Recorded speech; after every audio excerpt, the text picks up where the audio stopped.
누가복음 20장 27절에서 40절인데요. 이 본문은 부활을 부인하는 사두개인들의 사건이고, 이 사두개인들이 그럼에도 불구하고 예수님에게 아주 야같이 잘못된 태도로 와서 자기들이 부활을 믿지 않기 때문에 성경에서도 부활이 없는 것 아니냐라고 성경을 가지고 질문함을 통하여 예수님이 부활이 있고 부활 이후에 어떤 일이 있고 그 내용에 대하여 설명한 본문인데, 본문의 내용이 중요하기 때문에 두 번에 나누어서 강의하려고 합니다. 그래서 이 첫 번째 우리가 이 본문에서 볼 것은 사두개인들의 태도와 사두개인들이 특별히 구약 성경을 가지고 부활이 없다라는 것을 증거하기 위해서 예수님에게 나와 있는데, 그 본문을 주로 오늘 살펴보려고 합니다. 자, 27절에서 40절까지 제가 봉독하겠습니다. 부활이 없다고 주장하는 사두개인 중 어떤 이들이 와서 물어 이르되, 선생님이여, 모세가 우리에게 써주기를 만일 어떤 사람의 형이 아내를 두고 자식이 없이 죽으면 그 동생이 그 아내를 취하여 형을 위하여 상속자를 세울지니라 하였나이다. 그런데 칠형제가 있었는데 마시가 아내를 취하였다가 자식이 없이 죽고 그 둘째와 셋째가 그를 취하고 일곱이 다 그와 같이 자식이 없이 죽고 그 애도 여자도 죽었나이다. 일곱이 다 그를 아내로 취하였으니 부활 때에 그 중에 누구의 아내가 되리이까? 예수께서 이르시되, 이 세상의 자녀들은 장가도 가고 시집도 가되 저 세상과 및 죽은 자 가운데 부활함을 얻기에 합당히 여김을 받은 자들은 장가가고 시집가는 일이 없으며 그들은 다시 죽을 수도 없나니 이는 천사와 동등이여 부활의 자녀로서 하나님의 자녀임이라. 죽은 자가 살아난다는 것은 모세도 가시 떨기에 관한 글에서 주를 아브라함의 하나님이요 이삭의 하나님이요 야곱의 하나님이시라 칭하였나니, 하나님은 죽은 자의 하나님이 아니요 살아있는 자의 하나님이시라. 하나님에게는 모든 사람이 살았느니라 하시니, 서기관 중 어떤 이들이 말하되 선생님 잘 말씀하셨나이다 하니 그들은 아무것도 감히 더 물을 수 없음이더라. 아멘. 오늘 본문이 차지하고 있는 위치는, 지난번에 본문에는 예수님을 정치적으로 몰아가서 정치적 올가미에 매지려고 묶으려고 했던 그런 시험이 있었습니다.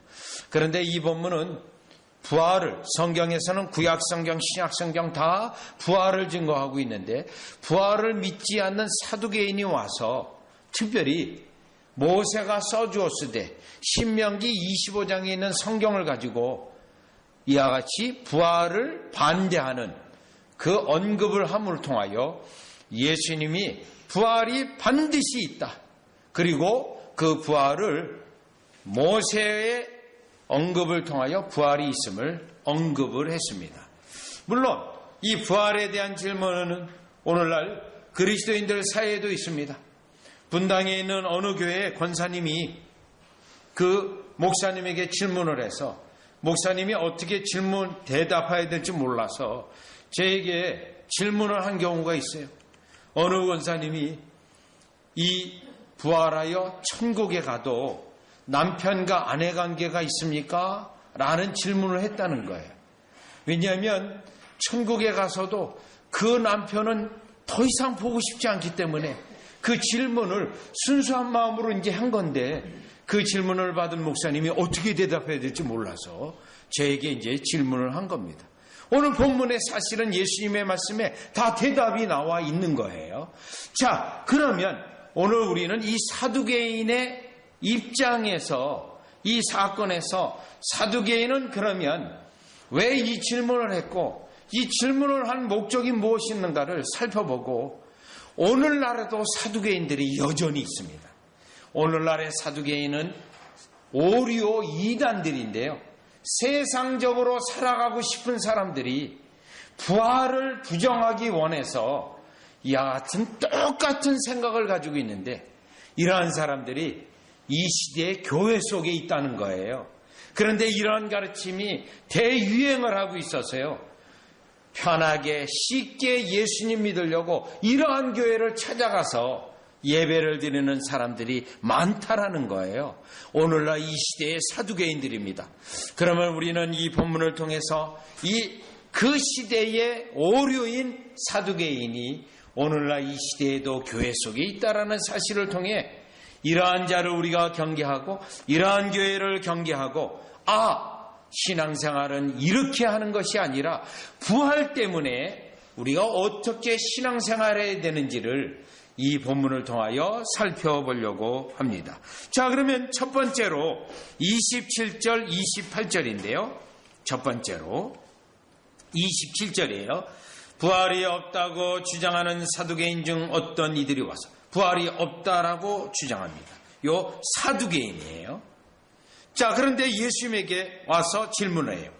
뭐라 이르되 선생님이여 모세가 우리에게 써주기를.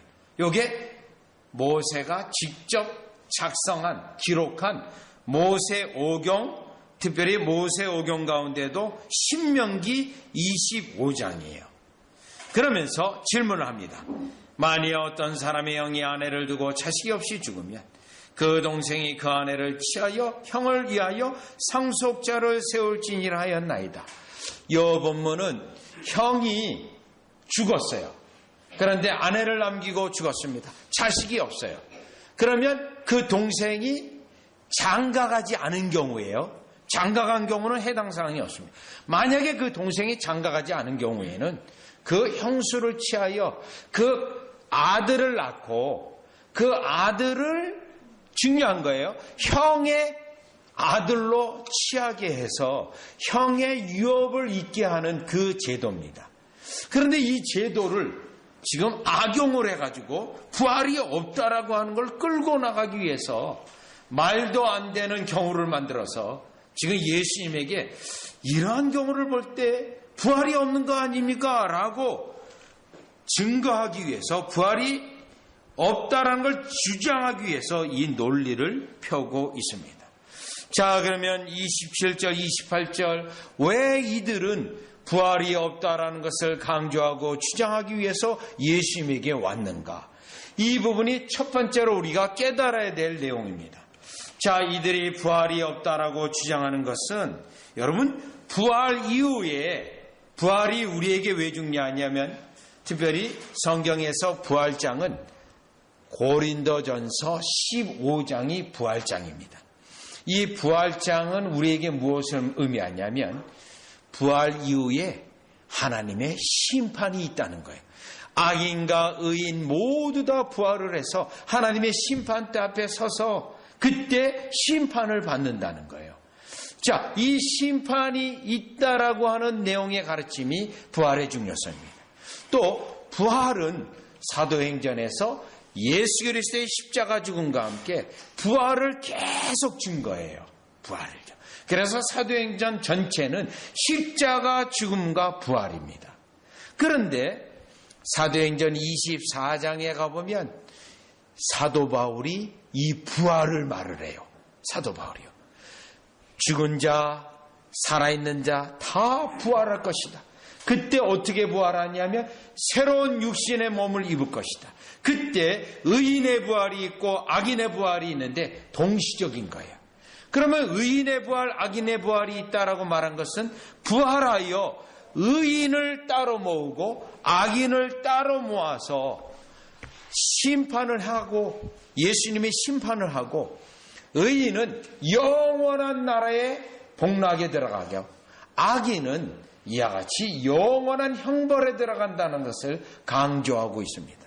따라서 이 부활교리는 심판이 있다라는 것을 증거하는 교리입니다. 증거하는 교리예요. 그때 예수님이 다시 오신다는 겁니다. 그러면 사두개인들은요, 심판을 싫어하는 거예요. 심판을 싫어하고 이 땅에서는 세상적으로 정욕적으로 즐기는 삶을 살고 싶은 겁니다.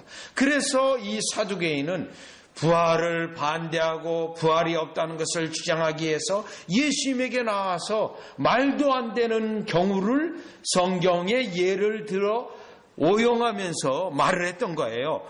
여러분 다 같이 고린도전서 15장을 가보겠습니다. 부활이 어떤 의미가 가지고 있는지 고린도전서 15장 19절이에요. 고린도전서 15장 19절이요. 부활이에요. 부활이 있은 후에 심판이 있다라는 겁니다. 그렇기 때문에 15장 19절에 보면 만일 그리스도 안에서 우리가 바라는 것이 다만 이 세상의 삶일 뿐이면 요거예요. 모든 사람 가운데 우리가 더욱 불쌍한 자이더라. 이 뭐예요? 이리라. 이 세상에 예수님 믿는 것 때문에요.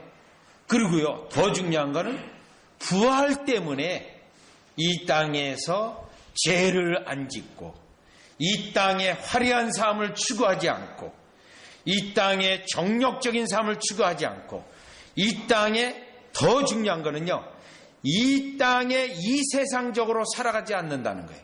왜냐하면 저 세상이 있기 때문에요. 부활 이후에 영원한 삶이 세상이 열리기 때문에 우리는 이 땅에 때때로 하나님의 일을 하기 위해서 우리가 절약을 합니다. 또 죄를 짓지 않기 위해서 세상 사람들 놀러가는 곳에, 특별히 정욕적으로 놀러가는 곳에 가지 않습니다. 또요, 우리는 특별히 이 땅에 살아가면서 죄를 짓지 않기 위해서 세상의 깊은 곳에 연루되지 아니하고 거기에 발을 들이지 않습니다. 그런데 이 이유가 부활 이후의 심판 때문에 그렇습니다. 그런데 만약 부활도 없고 이 세상에 사는 삶으로 모든 게 끝난다면 19절이에요.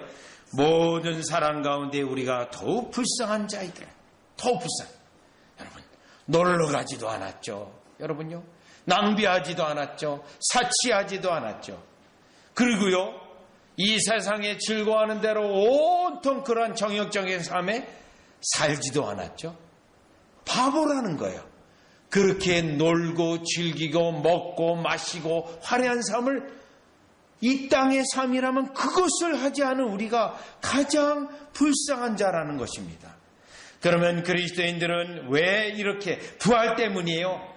여러분, 사도행전 24장에 보면 사도 바울은 이 부활 때문에 내가 하나님 앞에 정직하고 사람들 앞에 의로운 삶을 추구하고 있습니다. 왜요?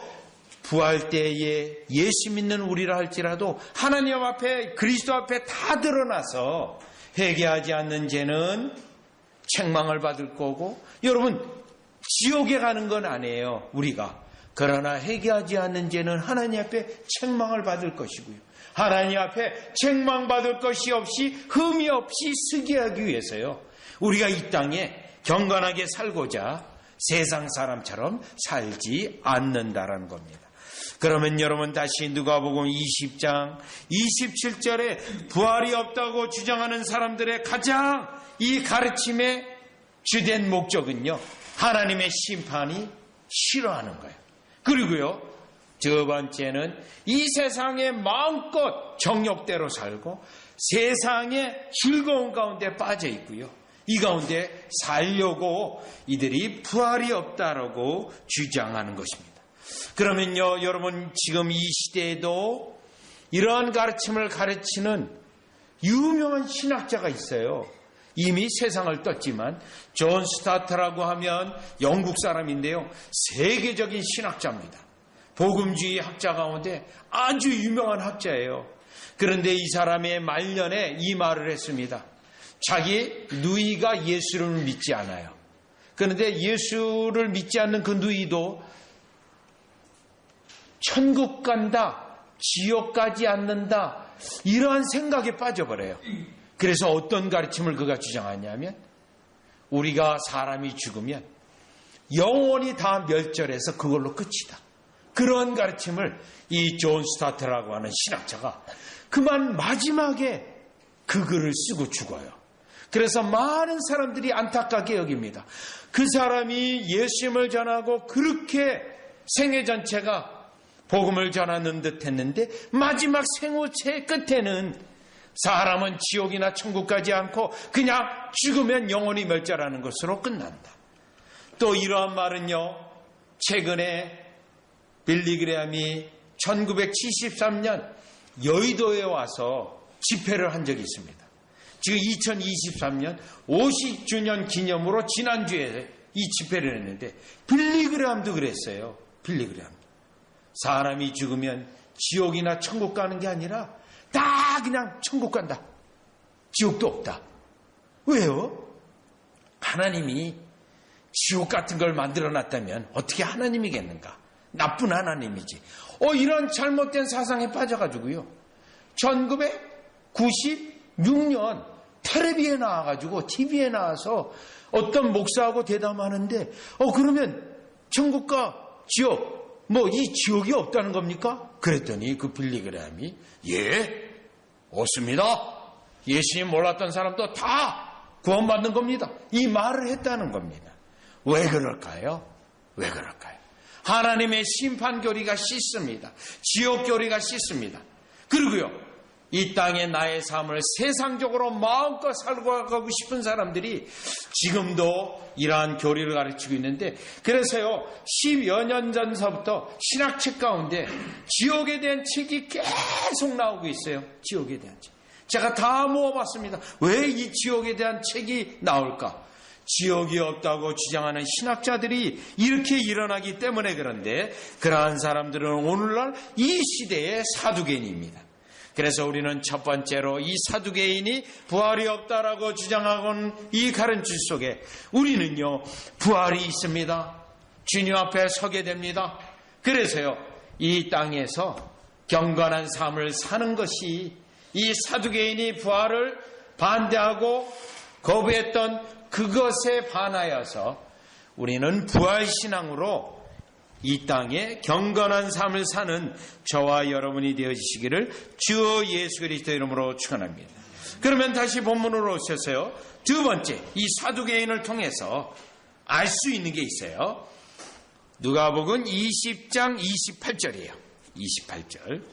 뭐라 이르되 선생님이여, 모세가 우리에게 써주기를 만일 어떤 사람의 형이 아내를 두고 자식이 없이 죽으면 그 동생이 그 아내를 취하여 형을 위하여 상속자를 세울지니라 하였나이다. 요 본문이에요. 그런데 이 본문을 지금 사두개인들은 부활이 없다라는 주장을 하기 위해서 형수치수제를 지금 7형제까지 확대하고 있습니다. 7형제요. 그러면 이 본문을 우리가 구약의 어떤 본문인지를 우리가 살펴봐야 되는데요. 신명기 25장 5절로 가보세요. 신명기 25장.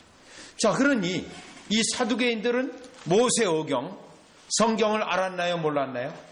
성경을 알고 있습니다. 성경을 읽고 있나요? 아니요. 읽고 있습니다. 그런데요, 세상적으로 살고 싶어요. 그리고 이 사람들은요, 성경을 읽을 때 자기들에게 편리한 대로 해석해서 읽는 사람들이에요.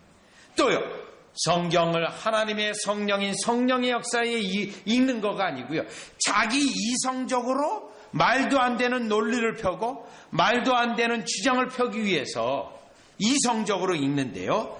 25장 5절을 보시죠. 형제들이 함께 사는데 그중 하나가 죽고 그 아들이 없거든. 여기는 분명히 맏형이라고 돼 있지 않아요. 성경은 형제가 살고 있어요. 예? 둘째가 될 수 있고 셋째가 될 수 있어요. 그런데 사두개인은요, 7형제를 끌어들이기 위해서 첫째로부터 시작했어요. 여기에는 맏형이라고 하는 단어는 없습니다. 그 죽은 자의 아내는 나가서 타인에게 시집까지 말 것이요, 그의 남편 형제가 그에게로 들어가서 그를 맞이하여 아내로 삼아 그의 남편의 형제된 의무를 그에게 다 행할 것이요. 6절입니다. 그 여인이 낳은 첫 아들이 그 죽은 형제의 이름을 잊게 하여 그 이름이 이스라엘 중에서 끊어지지 않게 할 것이니라. 요겁니다. 이스라엘 중에서 끊어지지 않게 하는 게 목적이에요. 그 가문이 끊어지지 않냐고 그 유업이 끊어지지 않게 한 것입니다. 여러분, 제가 최근에 깨닫는 것은 여러분의 자녀가 왜 중요하냐 굉장히 많이 생각해 봤어요. 여러분의 신앙을 대대로 유업을 이어받을 그러한 자녀예요. 그런 의미에서 중요합니다. 그런 의미에서요. 여러분 특별히 어른들이 연세가 들게 되면 성경은 분명히 말해요. 네, 그 자녀가 이와 같이 돌보도록 되어 있는 이와 같은 거예요.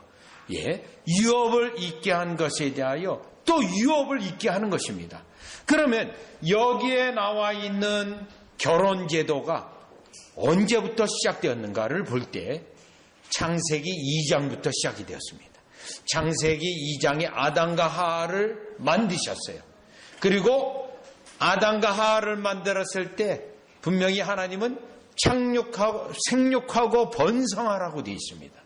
그러면 여러분, 생육하고 번성하라고 할 때 많이 번성하는 일은요, 한 명의 남편에 10명의 부인을 두게 되면 갑자기 번성할 수 있어요. 많이 번성할 수 있죠.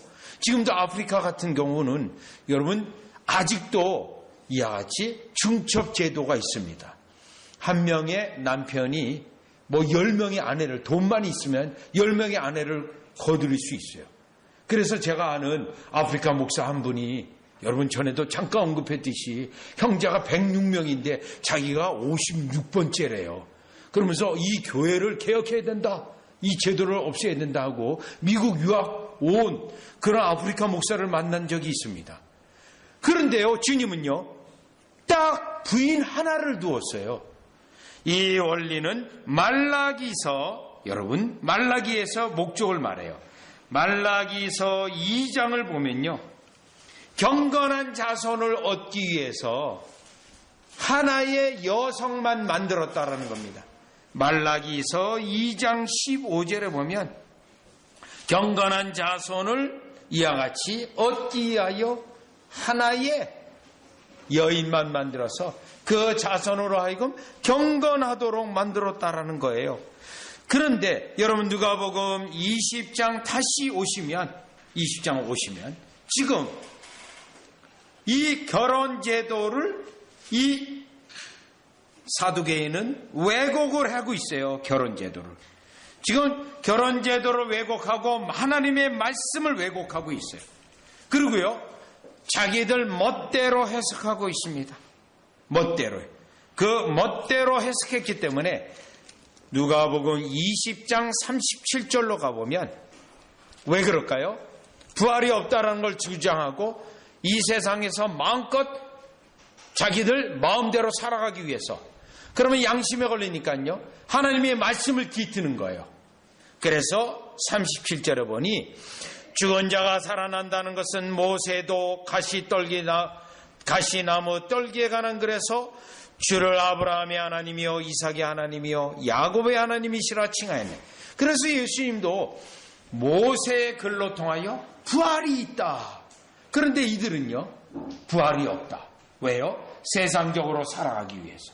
그래서 심지어는 하나님의 말씀 신명기 25장을 뒤틀어 버렸습니다.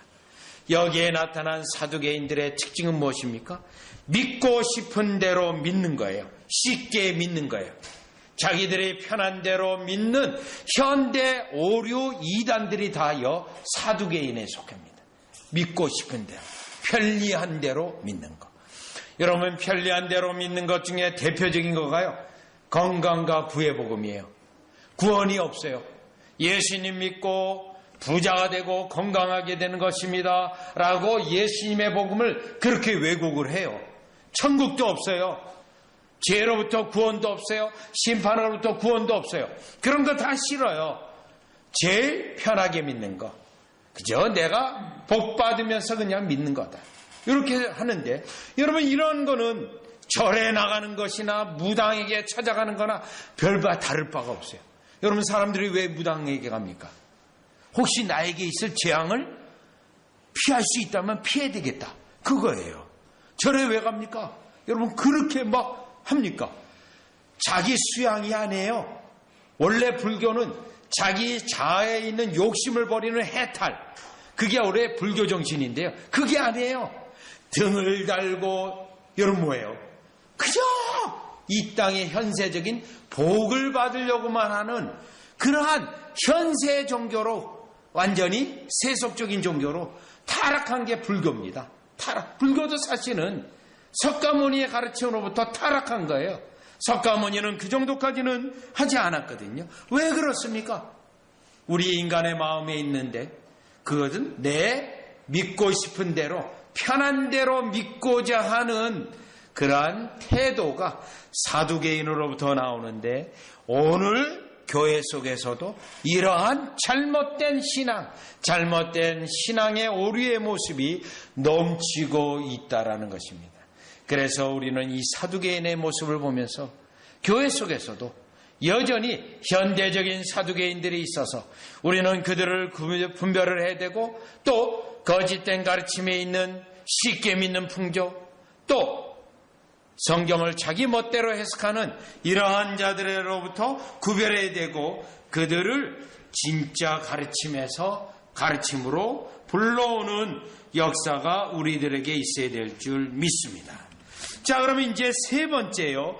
사두개인은 또 왜 이렇게 신명기에 있는 말씀을 왜곡해서 칠형제까지 언급을 했고, 또 칠형제의 핵심을 말할 때 어디에 있냐면요, 여러분 32절에 다 같이요. 누가복음 20장 32절에 보면 사두개인들이 이 말도 안 되는 경우로 언급한 것은 여기인데요. 32절. 그 후에 여자도 죽었나이다. 자, 이 여인은 7형제에 다 아내가 되었었어요. 아내가. 그리고 자식도 없었어요. 네? 자식이 없어야 또 이 일이 가능하기 때문에 이제 만들어낸 거죠. 네? 정말 오늘날로 얘기한다면 이러한 여인을 만나게 되면 말도 안 되는 걸 공상으로, 상상으로 만들었잖아요. 그러면 우리가 이런 분을 소설을 쓰고 있네. 그러고요, 여러분이 이런 거가 드라마로 나오면 막장 드라마다 보통 이렇게 말하지 않습니까? 말도 안 되는. 자, 그런데 32절 뭐예요? 그 후에 여자도 죽었나요? 여자도 죽었어요. 그리고요, 7이 다 그를 아내로 취하였으니 부활 때에 그 중에 누구의 아내가 되리이까? 요 32절 33절에서 이 사두개인들의 마음에 무엇이 있나요? 여러분, 결혼제도라는 것은 분명히 경건한 자손을 얻기 위한 거예요. 그런데 여기서 이 사두개인들이 결혼의 의미는 뭡니까? 정욕적인 것으로 결혼을 해석하고 있어요. 육신적인 즐거움으로 결혼제도를 생각하고 있어요. 결혼제도를. 그렇기 때문에 지금 누구의 아내가 되는가, 이거에 대한 관점이 있는 거예요. 누구에 대한. 예? 즉 결혼을 성적인 만족을 추구하는 것으로만 사두개인들이 지금 보고 있다는 겁니다. 자, 그러면 여러분, 이러한 결혼의 태도는 결국 어떻게 될까요? 다 같이 창세기 6장 1절 2절로 가보시면 6장 1절 2절입니다. 창세기 6장 1절 2절인데요. 우리 청년들도 마찬가지입니다. 결혼을 앞두고 있어요. 그러면 나의 배우자를 어떻게 구하고 찾아야 되는가? 여러분, 똑같은 거예요. 이거는요, 결혼제도가 세워진 이후로 타락하게 될 때 반드시 결혼제도가 무너집니다. 지금 사두개인들이 결혼제도를 완전히 무너뜨리고 어떤 육신적, 정욕적으로만 봤잖아요. 보시죠. 창세기 6장 1절 2절. 사람이 땅 위에 번성하기 시작할 때에 그들에게서 딸이 났어요. 자, 2절이에요. 하나님의 아들들이, 요 하나님의 아들들은 선택된 구별된 백성을 말해요. 사람의 딸들의 아름다움을 보고, 요거 결혼제도가 무엇으로 타락해버리고 말냐면 아름다움을 보고 자기들이 좋아하는 모든 여자를 아내로 삼는지라. 자기들이 좋아하는 대로. 좋아하는 대로. 지금 2절에 보면 하나님의 아들들, 하나님의 뜻을 생각하고 또 경건한 자손을 얻기 위하여 아내가 될 사람의 경건을 보고 또 신앙을 보고 그래서 결혼 제도가 이어지도록 하나님이 세우신. 그런데 여기는 다만 뭐만을 보죠? 아름다움만 보고 또 좋아하는 대로. 이 좋아하는 건 뭐예요? 육신적으로 좋아하는 대로. 육신적. 여러분 현대 오늘날 그 많은 수많은 이혼 가정이 생기는 이유 중에 하나가 이거 아닙니까? 여러분 그냥 외모만 보고 그만 외적인 것만 보고 같이 되지 않습니까? 지금 이 창세기 6장 2절이 뭐죠? 홍수 심판 이전의 모습이에요. 홍수 심판의 이전의 모습. 그러니 우리가 배우자가 될 사람의 성품, 또 온유함, 또 성실함, 최소한 이런 것을 보는 거예요. 이런 거를. 네? 그리고요, 믿음으로 어떻게 이끌 것인가. 그러한 가능성들. 우리가 보는 거죠. 여러분요. 그래야 하나님이 나를 축복할 뿐만 아니라 여러분 젊은 청년의 다음 세대를 축복할 거 아니에요. 하나님은 다음 세대까지 보고 있으니까요. 그런데요, 다시 오시죠. 누가복음 20장 23절, 32절, 33절에 보면 지금 사두개인은요, 이러한 결혼의 관점이 전혀 없어요. 육신적, 정력적인 관점만 있을 뿐입니다. 그런데 이 태도는요, 오늘날 교회 속에서도 예수 그리스도를 믿는데 정력적인 삶을, 세상적인 삶을 유지할 수 있는 거짓된 오류들이 많이 나왔어요. 대표적인 거가 한 번 구원, 영원한 구원. 그냥 예수님 믿습니다. 그러면 구원받았고, 그 다음에요, 경건이라든가 거룩함을 추구하지 않아도 돼요. 구원받아요. 그런데 히브리서 12장 14절에서는요, 거룩함이 없이는 주를 보지 못한다고 되어 있습니다. 내가 정말 구원받았다면 완전하지 아니하지만 부족하지만 경건하려고 애쓰고 또 주님의 거룩함에 이르려고 애쓰는 거예요. 그러면 주님의 영원한 나라에 들어가니 넉넉히 들어가는 확실한 백성이에요. 그런데 그거 싫어요. 정적적으로 살아가고 싶어요. 그러면서 구원받고 싶어요. 그러니까 한 번 구원, 영원한 구원이다. 나는 선택됐으니 결국 구원받을 거야. 이러한 잘못된 가르침으로 가르치는 교회들이 많아요. 왜요? 죄를 지으면서 편하게 살려고요. 그런데 이러한 가르침이요, 굉장히 많이 있습니다. 굉장히 많이 있어요. 제가 아까 성경 공부에서도 언급한 잘못된 오류들이요, 굉장히 많습니다. 그래서 이번에 전도책자가 하나 나오는 것은 진리와 오류분별법이라는 전도책자가 나오는데요. 이 내용이 들어가 있습니다. 왜냐하면 너무너무 교회 속에 이러한 잘못된 가르침으로 잘못된 신앙이 많기 때문에 그런데요. 그래서 최근에 지난주에 어떤 일이 있었냐면 이세준 전도사님이라고 하는 교회에 어떤 목회자 아들이 그 교회에 출석하게 됐답니다. 그런데 그 목회자 아들이 그 교회에 출석하게 되는데 아버지가 제주도에서 목회한대요. 그런데 합동층 목사랍니다. 우리 지금 같은 교단이에요. 그런데 전도책자, 당신이 잘못 알고 있는 구원이라는 전도책자를 그 아버지에게 갖다 줬대요. 그랬더니 깜짝 놀라면서 본인이 지금까지 구원의 은혜를 잘못 알고 잘못 가르쳤다고 하면서 회개하면서요, 그 전도책자를 목회자들에게 계속 나눠주고 있다는 소식을 들었어요. 그 전도사가 저에게 목사님, 좋은 소식 하나 있습니다. 이런 일이 있었어요. 라는 소식을 들었어요. 얼마나 기뻐했는지 모릅니다. 그것은 제가 왜 언급을 하냐면요, 합동측이라고 한다면 그래도 한국 교단의 바른 교단으로 여기는 교단인데 그렇지 않습니다. 그 속에도 얼마나 잘못된 구원, 잘못된 가르침, 쉽게 믿는 풍조, 이와 같이 죄를 지으면서도 구원받는다라고 하는 잘못된 가르침이 넘치고 있어서 우리가 사는 이 시대는 사두개인들이 넘치고 있는 시대이기 때문에 우리는 이와 같이 예수님이 책망을 하고 부활의 가르침을 왜 강조했는지, 즉 부활 이후에 그리스도의 심판대 앞에 서게 된다라고 하는 이 가르침이 우리로 하여금 경건하게 살도록 우리에게 주신 말씀이라는 것을 깨닫고, 저와 여러분은 어차피 이 땅에 우리가 육신은 죽고 흙으로 돌아가고 영혼은 주님 앞에 돌아가게 될 것인데, 그때 주님 앞에 늠름히 서는 여러분이 되으시고 그리스도가 재림하실 때 우리가 의인의 부활로 주님 앞에 상을 얻는 그러한 우리가 되어지기를, 정말 그 은혜 가운데 있기를 주 예수 그리스도의 이름으로 축원합니다. 기도드리겠습니다.